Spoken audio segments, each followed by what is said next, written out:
Our Student Reporting Labs project reached out to teens around the country to find out what issues they care about and what questions they'd like to hear the candidates answer at tomorrow's NewsHour Politico debate. In a time where there's a lot of political division in our country, if you were elected president, what would you do to heal that divide?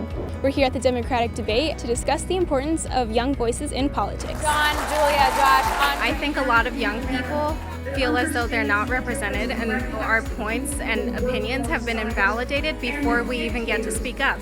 American students today are more comfortable than ever celebrating their identities in terms of race, class, sexual orientation, or gender. But stereotypes continue. No Labels Attached series explores the stereotypes that pervade the lives of young people and how they're affected by them. Every male cheerleader goes through some sort of stereotype. Because of my race, people assume that I'm going to be loud. People expect trans people to dress or express themselves very certain ways that are quite binding. It is hard to believe, but today marks 3 years since our dear friend and colleague Gwen Ifill passed away. Her loss was especially felt by young journalists in the PBS NewsHour Student Reporting Labs. Dear Gwen, through journalism, I have been able to connect with so many different people. By now, schools have been shuttered for weeks across the country. High school students share some ways that teenagers are coping in the age of quarantine.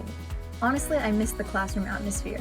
It's sometimes hard to stay motivated when you're at home with all of these other distractions around you. We wanted to check in with some of our PBS NewsHour student reporters to hear how they have been managing their mental health during this crisis. My mental health has taken a toll because of all this. To figure out how high school students are navigating through this giant mess, I checked in with student reporters from PBS NewsHour.